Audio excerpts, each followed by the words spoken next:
안녕하세요. 십순순장 조정환입니다. 오늘 이 새벽 요셉의 삶을 통해 하나님이 우리에게 입히시는 옷에 대해 나누어 보고자 합니다. 이 세상 속에는 참 많은 옷이 있습니다. 사람들이 입혀주는 옷이 있고요. 또 기대와 열망을 통해 입혀지게 되는 옷도 있습니다. 그리고 어떤 때는 나 자신 스스로 필요에 의해 자존심이나 체면을 살릴 때 입는 옷도 있습니다.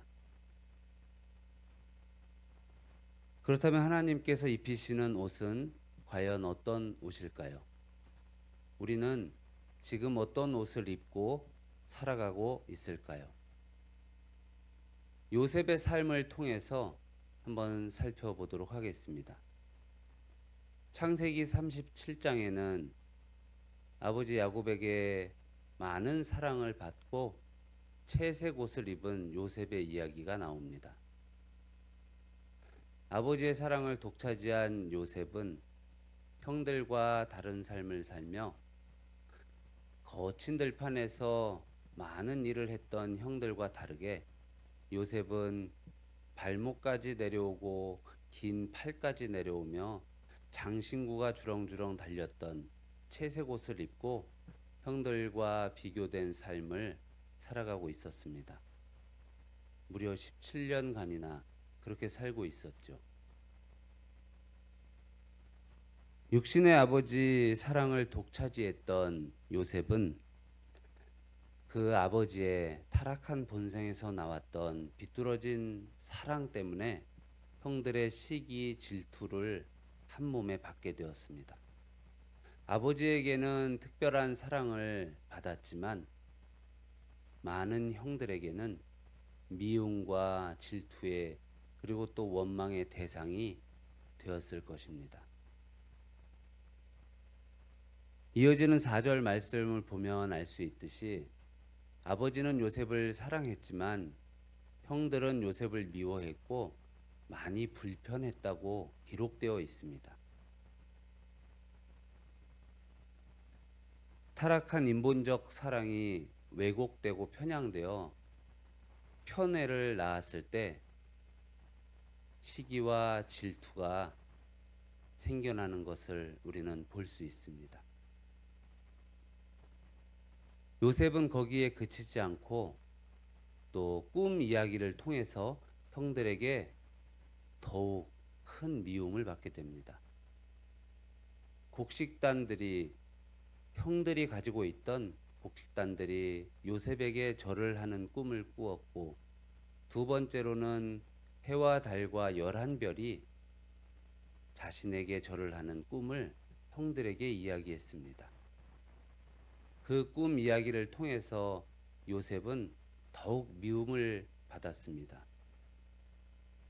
그러나 아버지 야곱은 그 꿈을 깊이 간직하고 있다고 기록하고 있습니다. 아버지 야곱은 어떤 사람인가요? 꿈속에서 하나님을 만났고 또 하나님과 겨루어 이긴 자라고 기록되어 있는 사람입니다. 요셉의 꿈을 결코 그냥 지나치지 않았을 거라 생각됩니다. 요셉이 입었던 채색 옷은 특성상 일을 할 수 없었던 옷입니다. 발목까지 길게 내려온 밑단과 또 손목까지 길게 내려온 그 옷의 특성, 그리고 화려한 색이 들어가고 장신구가 많이 달려서 힘든 일을, 아니 가벼운 일이라도 일을 할 수 없었던 옷이라고 볼 수 있습니다. 애초에 야곱은 요셉에게 일을 시키지 않을 작정으로 이 옷을 입혔을지도 모릅니다. 형들의 시기와 원망은 얼마나 컸을지 상상을 해볼 수 있습니다. 요셉의 채색 옷은 사람이 입혀준 옷이었고 결국 사람의 손에 의해 벗겨지고 말았습니다. 형제들의 시기와 미움으로 인해서 그 옷은 찢겨지고 피로 물들여졌으며 아버지에게 가져가서 아들이 죽었다는 그 옷을 통해 그 마음을 들게 하였고, 아버지의 편향된 사랑으로 인해서 요셉은 사망으로 치닫는 경험을 하게 됩니다. 요셉에게는 그 순간부터 고난의 시작이었을 것입니다. 형들에 의해서 구덩이에 빠졌고, 장자 르우벤이 요셉을 구하고자 말려봤지만 르우벤이 없을 때를 틈타 다른 형제들이 그만 상인들에게 요셉을 팔아버리고 말았습니다. 그래서 그 요셉은 애굽 왕의 바로 왕의 친위대장인 보디발 장군 집에 팔려가게 된 것이죠. 그 집에서 종의 옷을 입은 요셉은 하나님을 바라보며 하나님만을 생각하고 낮은 자리에서 하나님이 일하시는 것을 경험하게 될 수 있었습니다. 요셉은 그렇게 보디발 장군 집안에서 그 아내 외의 모든 것을 마음대로 소유할 수 있는, 관리할 수 있는 자리까지 오르게 되었습니다. 그러나 보디발 장군의 아내가 성적인 유혹을 하는 그러한 상황에 요셉이 그 옷을 보디발 장군 아내에게 내어 던지고 도망가는 그 자리를 피하는 지혜를 찾게 되었죠. 그런데 그 보디발 장군의 아내는 너무나 화를 주체하지 못하고 그 잘못된 사랑으로 인하여, 욕정으로 인하여 그 화를 주체하지 못함으로 인해 그를 모함하고 옥에 가두는 결과를 낳게 됩니다. 사람이 입혀준 옷은 언젠가는 벗겨질 수밖에 없습니다. 그 옷은 영원하지 않으며 우리를 끝까지 보호해 주지도 않기 때문입니다. 겉으로 화려하고 특별해 보이는 옷은 우리에게 아무 능력이 없음을 알 수 있습니다.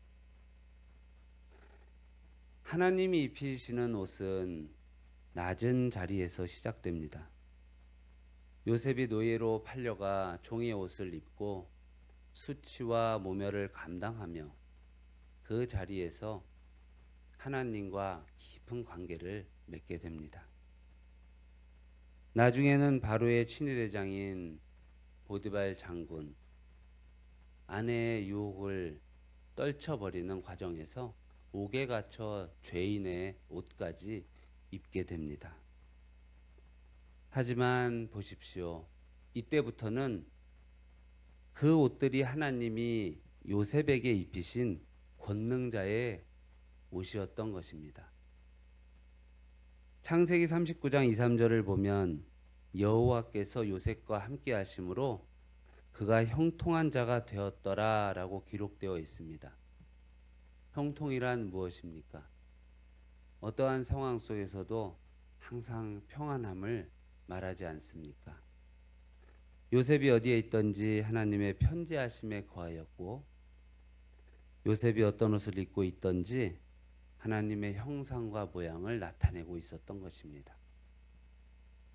겉으로 보기에는 낮고 초라해 보이는 옷일 수 있지만 그 시간은 하나님께서 요셉을 통해 일하시는 시간이었던 것입니다.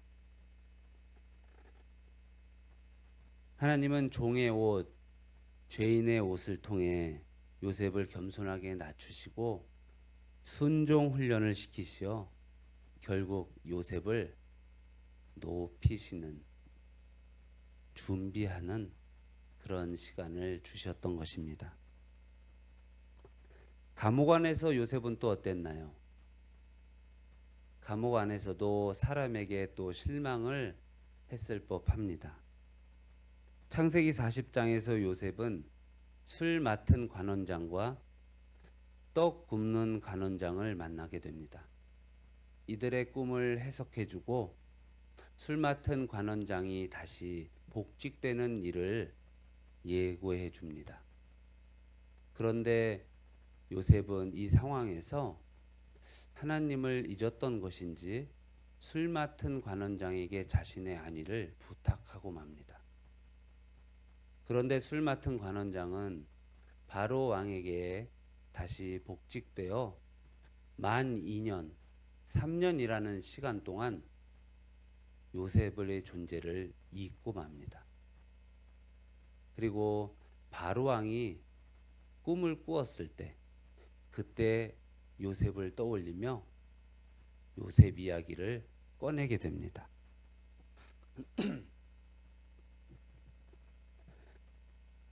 하나님께서는 결코 약속을 잊지 않으시는 분입니다.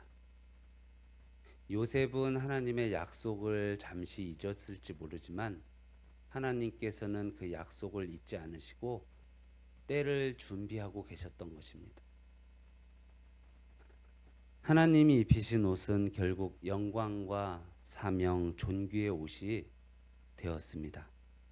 창세기 41장을 보면 요셉이 바로의 꿈을 해석하고 총리로 세움을 받게 됩니다. 이때부터 총리의 옷을 입게 되는 것이죠.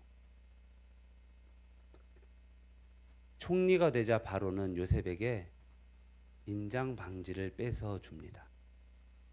그리고 세마포 옷을 입혀주고요. 금 목걸이를 걸어주고 바로 왕의 바로 서열 2위인 두 번째 그 버금 수레를 태워서 행진하게 됩니다.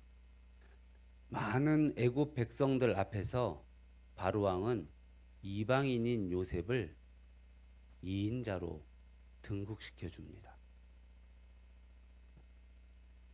44절에서는 애굽 온 땅에서 요셉의 허락이 없이는 그 누구도 수족을 놀릴 자가 없다라는 바로의 엄청난 선포를 합니다. 애굽 사람들조차 요셉의 허락 없이는 그 누구도 움직일 수 없다는 말입니다. 얼마나 놀라운 일입니까? 하나님이 일하기 시작하셨습니다. 이 옷은 단순히 높은 자리의 상징이 아니라 하나님의 섭리로 입혀진 사명의 옷이었습니다. 요셉은 그 옷을 입고 자기 가족을 구하고 또 애굽 사람들을 구했으며 영광을 드러낸 것뿐 아니라 많은 생명을 구하는 그러한 자가 되었습니다. 겸손한 자에게 주어지는 영광의 옷, 바로 사명의 옷이었던 것이죠. 우리는 지금 어떤 옷을 입고 있나요? 성도 여러분, 어떤 옷을 입고 있습니까? 나는 지금 어떤 옷을 입었는가라는 질문을 제게 던져봅니다. 저는 예전 제 마음에 드는 옷을 골라서 입었습니다. 그때는 지금처럼 몸이 불지 않아서 어떤 옷을 입어도 잘 맞았던 것 같습니다. 상황에 맞춰서 옷을 입었고 사람에 따라 옷을 가려서 입었고 때에 따라 옷을 바꿔 입기도 했습니다. 그리고 교회에 갈 때에는 더욱 신경을 써서 옷을 입기도 했습니다. 이유는 사람들에게 잘 보이기 위해서였죠. 그리고 제가 레바논 선교사로 떠날 때 정장이나 코트를 제외하고 한국에서 입고 있던 옷과 신발을 모두 가지고 갔습니다. 왜냐하면 레바논에는 옷이 있지만 품질이 좋지 않고 가격이 너무 비싸다는 이야기를 많이 들어서 모두 가져갔던 것입니다. 저에게는 아내가 골라준 옷들, 오랜 추억과 아낌이 있었던, 너무나 애착이 있고 집착도 했던 옷들이었습니다. 그래서 당연히 내 거라 생각했고 하나님이 주신 거라고는 생각을 하지 않고 살았던 것 같습니다. 전쟁 때문에 급히 나오느라 그 옷들은 하나도 가지고 나올 수가 없었습니다. 그래서 모두 레바논에 두고 왔습니다. 그 옷들은 그곳에 계신 선교사님께서 모두 난민들에게 나누어 주셨다고 합니다. 참으로 감사한 일이죠. 현재 한국에서 입고 있는 옷은 더 새 것으로 더 좋은 옷들입니다. 그리고 하나님 보시기에는 나의 자아가 죽고 애착과 집착이 없어진 옷, 언제든지 하나님이 주라, 두고 떠나라 하시면은 그럴 수 있는 옷을 입고 있는 것 같습니다. 앞으로 하나님께서 제게 입혀주실 옷이 무엇인지는 잘 알 수 없지만 지금은 교회가 확장 이전하는 단계에 있으므로 짐을 나르고 일을 하는 과정에서 좋은 옷보다는 편한 옷을 입고 생활하고 있습니다.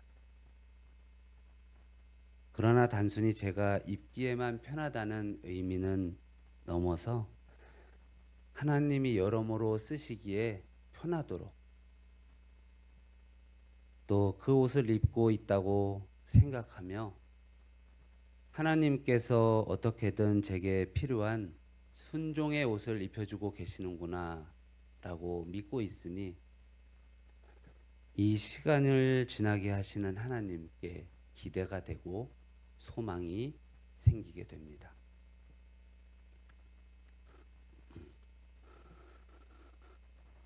그렇습니다. 저에게 하나님께서 입혀주시는 옷은 예수님의 보혈로 죄가 씻겨진 깨끗한 옷으로 하늘로부터 입혀주신 옷이라 생각됩니다. 아무리 애착이 있고 부러움을 사는 옷이라 할지라도 하나님이 입혀주신 옷이 아니라면 시험과 유혹이 있을 때 언제든지 더러워지고 벗겨질 수 있다는 말씀을 드리고 싶습니다. 그래서 우리는 하나님이 입혀주신 의의 옷이 더러워지거나 벗겨지지 않도록 회개하고 날마다 자기 부인하고 하나님 보시기에 아름다운 옷을 입고 순종으로 나아갈 수 있도록 늘 선포해야 할 것입니다. 여러분, 혹시 지금 내가 입고 있는 옷이 불편하고 잘 맞지 않고 억울하고 눈물 나고 이해되지 않는 옷을 입으셨나요? 그럴지라도 이 옷이 하나님께서 입혀주신 옷이라면 반드시 그 옷은 영광과 존귀의 옷이 될 줄로 믿습니다.